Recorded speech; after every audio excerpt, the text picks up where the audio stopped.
गुरु साहब सबको प्रणाम करती हूँ, प्रणाम स्वीकार कीजिए। कथा करने जा रही हूँ, आशा करती हूँ कथा आप लोग को अच्छा लगे। तो मैं एक तारकेश्वर की कथा आप लोग को सुनाने जा रही हूँ। जैसे कि एक गुरु बहन थी, तो उनका गाय था, तो उनका बच्चा होता था बछरू और मर जाता था। तो गुरु बहन बहुत दुखी रहती थी कि मेरा ये गाय का बच्चा होता है और मर जाता है, तो मतलब क्या करूँ ना करूँ ताकि जो है सो मतलब मेरा गाय बचे। तो वो जहाँ पे रहती थी वहीं पर लोकनाथ बाबा का एक मंदिर है। तो वो मंदिर में लोकनाथ बाबा को बोली कि हे लोकनाथ बाबा, अगर मेरा गाय का अगर बच्चा अगर बच जाए, अगर होगा तो बच जाएगा, तो प्रथम दूध जो है सो मैं आपका मंदिर में दे के जाऊंगी। तो ऐसा प्रार्थना करी और मैंने भगवान का ऐसा कृपा हुआ कि कुछ दिन बाद पूजा पाठ करती रही। कुछ दिन के बाद जो है सो उसका गाय का जो है सो बच्चा हुआ। जब गाय का फिर जो है सो गाय का बच्चा हुआ, जब गाय का बच्चा हुआ बैठ जाइए हो जाएगा। जब गाय का बच्चा हुआ तो क्या कि दूध लेकर के आज जो है सो मंदिर अपना गई। तो मंदिर गई तो देखो गुरु बहन मुस्लिम थी, तो वो जो दूध जो लेके गई है, तो पंडित जी कह रहा है कि नहीं तुम्हारा जो तुम तो मुस्लिम हो, कास्ट हमारा अलग है और तुमको मंदिर में कैसे ढुकने देंगे। तो गुरु बहन बोली कि हम क्या करेंगे, पर मेरा तो मानसिक है तो दूध तो चढ़ाना ही होगा, मानसिक रहेगा तो चढ़ाना। पर मंदिर ऐसा चीज है कि वहाँ पे जात पात नहीं होता है, नहीं होना चाहिए और होता भी नहीं है, ठीक है ना। तो उनको दूध नहीं चढ़ाने दिया, बहुत देर तक बेचारी खड़ी रही। तो मंदिर में ताला मार दिया और वो उसको दूध नहीं देने दिया। अब वो मन में सोचने लगी कि मैं दूध नहीं चढ़ा पाई, मेरा तो कुबला था, प्रथम दूध जो है सो मैं बाबा को चढ़ाऊंगी, फिर मैं बच्चा को खिलाऊंगी, फिर मैं किसी को खिलाऊंगी, सोचती रही। तो खड़ी रही वहाँ पर सोच सोच के खड़ी है। तो पंडित जी जब 4 बजा ना, तो पंडित जी फिर आया मंदिर खोलने के लिए। तो देखा कि मतलब वो वहीं पे खड़ी है ना।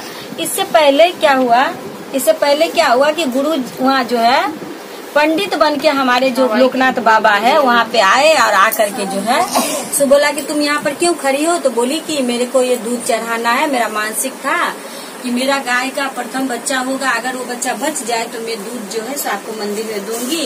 तो पंडित जी जो है सो मेरे को चढ़ाने नहीं दिया। तो उन्होंने कहा ठीक है, तू बहुत देर से खड़ी ला, मैं दूध में चढ़ा दूँ। तो ले जाके चढ़ा दिया लोकनाथ बाबा को। और उनका एल्यूमिनियम माने बासन चिलार के हाँ मुस्लिम तो बेटा ही है।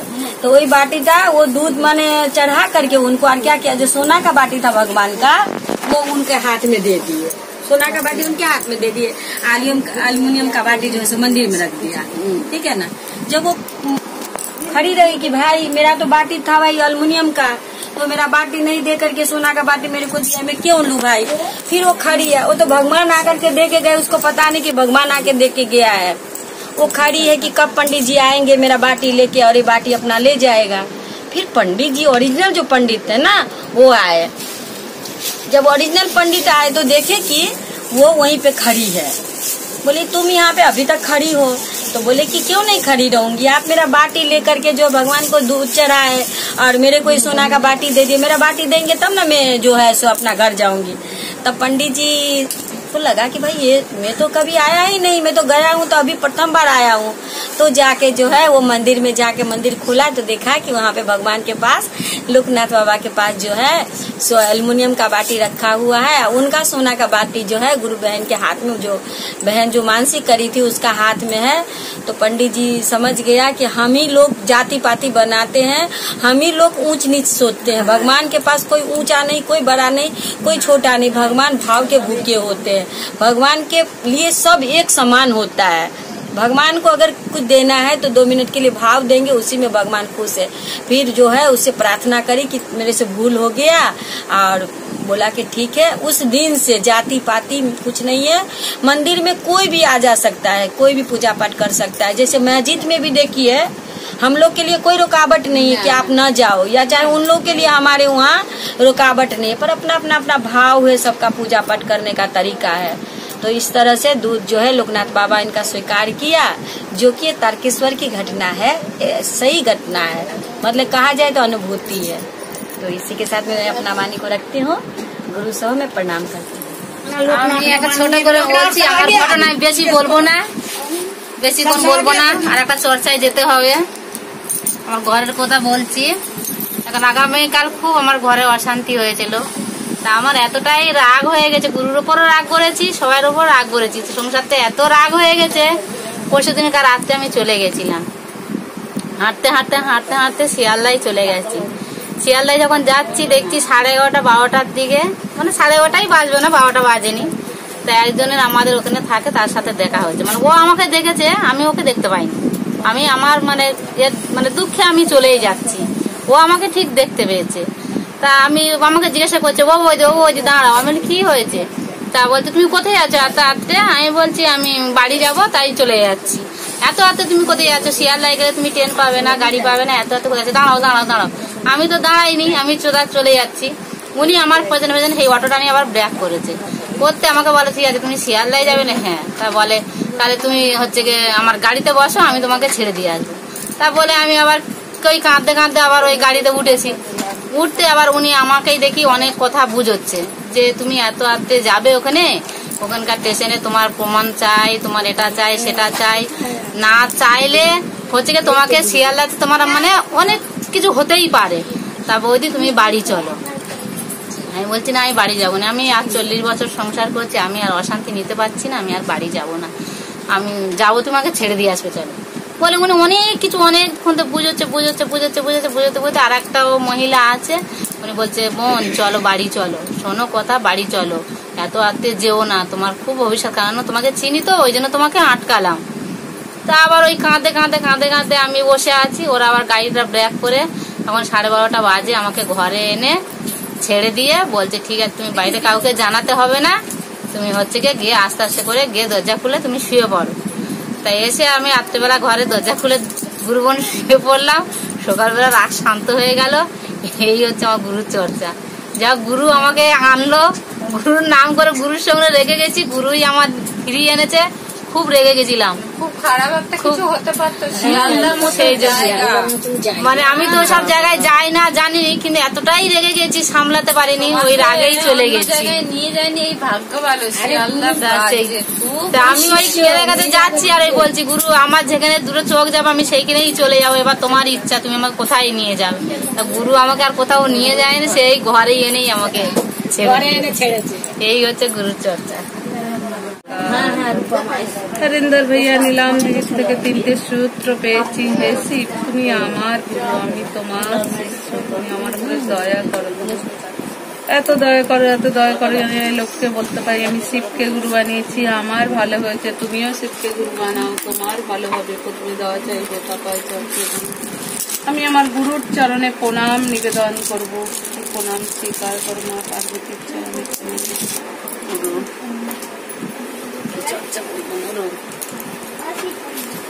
দুটো শালিক পাখি ছিল, দুটো শালিক পাখি রোজ মন্দিরে যেত, সকাল হতো চাং ঠাং করতো, মন্দিরে যেত, গুরুর যখন পুজো হতো আরতি হতো সব দেখতো, দেখে টেকে তারপরে আবার আসতো খাবার নিয়ে। একটা বুড়ি মা ছিল, খাবার দিত, দিয়ে খাবার নিয়ে আসতো। এরকম দিনের পর দিন চলতে থাকে। তা একদিন এরকম গেছে, মন্দিরে গেছে, আরতি হয়েছে, সব দেখে টেকে এসে বুড়িমার ছাদে গেছে খাবার দিতে। যেই খাবার দিতে গেছে দেখছে বুড়িমা আর নেই। বলছে বাবা বুড়িমা কোথায় গেল? খাবারও দেয়নি, কি নেবো বাচ্চাদের জন্য, কি খাবো? অনেক দুটো শালিক পাখি মন খারাপ করে চলে এসছে। এসে বুড়িমাকে সারা গ্রাম খুঁজছে, সারা জায়গায় খুঁজছে, কিন্তু বুড়িমাকে কোথাও খুঁজে পাচ্ছে না। এই গ্রাম সে গ্রাম খুঁজে যাচ্ছে, বুড়িমাকে খুঁজে পাচ্ছে না। যখন খুঁজে পাচ্ছে না, দুই স্বামী স্ত্রী বলছে কোথায় চলে গেল বুড়িমা। তখন স্বামীটা বলছে শোনো আমরা তো সব জায়গায় খুঁজলাম, কিন্তু বুড়িমার ঘরে তো আমরা খুঁজলাম না, চলো বুড়িমার ঘরে খুঁজবো, আজকে মন্দিরে যাওয়ার আগে বুড়িমার ঘরে খুঁজে যাবো। এবার গেছে বুড়িমার কাছে গিয়ে দেখছে কিনা যে বুড়িমা নেই। এই ঘরে সারা জায়গা খুঁজে টুজে ঘরে গেছে, ঘরে গিয়ে দেখছে বুড়িমা শুয়ে আছে। তখন দেখছে বুড়িমার গায়ে পোকা টোকা ভর্তি হয়ে গেছে, 4-5 দিন হয়ে গেছে, বুড়িমা মরে গেছে, পোকা হয়ে গেছে হয়েছে। তখন বলছে বাবা আমাদের কে খেতে দেবে, আমরা বাচ্চাকে কোথা দিয়ে খাওয়াবো, আমাদের বুড়িমা যে মরে গেল। এবার মন্দিরে গেছে, আবার মন্দিরে গিয়ে আরতি থারতি হয়েছে, হয়ে সবাই যে চলে গেছে মহাদেবকে বলেছে মহাদেব আমরা তো রোজ তোমার মন্দিরে আসি, কিছু কোনোদিন তোমার কাছে চাইনি, কিন্তু আজকে একটা জিনিস চাইবো, আমাদের দিতেই হবে। মহাদেব তো অন্তর্যামী, উনি তো সব বুঝতে পেরেছে। বলছে কি চাইবি তোরা বল না। বলছে না তুমি আগে সত্য করো যে আমাদের দেবে এই জিনিসটা। বলছে ঠিক আছে দেবো। বলছে বলো আগে 3 সত্যি দেবে। তা বলেছে মহাদেব ঠিক আছে 3 সত্যি দেবো। বলছে ওই যে বুড়িমা মরে গেছে, জানি না কি হয়েছে, বুড়িমা মরে গেছে নাকি গায়ে ঠায়ে পোকা বেরোচ্ছে, মাছি পড়ছে, তো ওই বুড়িমাকে বাঁচিয়ে দাও। আমাদের বলছে কি করে সম্ভব, এটা সম্ভব নাকি, বুড়িমা তো মারা গেছে, তাকে আমরা কি করে আনবো। আমি বলছে না, তোমার কাছে সব সম্ভব, তুমি সব ভূত পেত মানুষ মরে গেলে তাদেরকে জ্যান্ত করতে পারো, তুমি সব করতে পারো, তুমি বাঁচাতে হবে বুড়িমাকে। আমি জানি না। মহাদেব তো বলছে হতে পারে না, কি করেছে, বলছে জানি না, তুমি 3 সত্যি করেছো, বলেছো বাঁচাবে, তোমাকে বাঁচাতেই হবে। বলছে তাহলে তো মহাদেব চিন্তায় পড়ে গেল। তখন বলছে ঠিক আছে, বুড়িমা বেঁচে যাবে। এই বলে বুড়িমাকে আশীর্বাদ দিল, বুড়িমা বেঁচে গেল। যেই বেঁচে গেল, ওরা পাশে দিয়ে দেখছে বুড়িমা সেই ঘোরাফেরা করছে, আবার বুড়িমা ছাদে খাবার দিচ্ছে, নিচ্ছে। এবার বুড়িমা মন্দিরে গেছে, গিয়ে বলছে না মহাদেবকে পুজো টুজো দিয়েছে, দিয়ে বলছে যে বাবা আমি তো কদিন পড়েছিলাম, কি হয়েছে আমার শরীরে কোনো জোর নেই, এনে কি হয়েছে। বলছে তুই তো মরেই গেছিলিস, তোকে 2টো পাখি বাঁচিয়েছি। আমার তো কেউ নেই বুড়িমা, কে তারা আমার। বলছে দাঁড়া, তুই দাঁড়া, এই আরতির শেষে ওরা আসবে, যতক্ষণ না আরতি হবে ওরা বসবে এসে।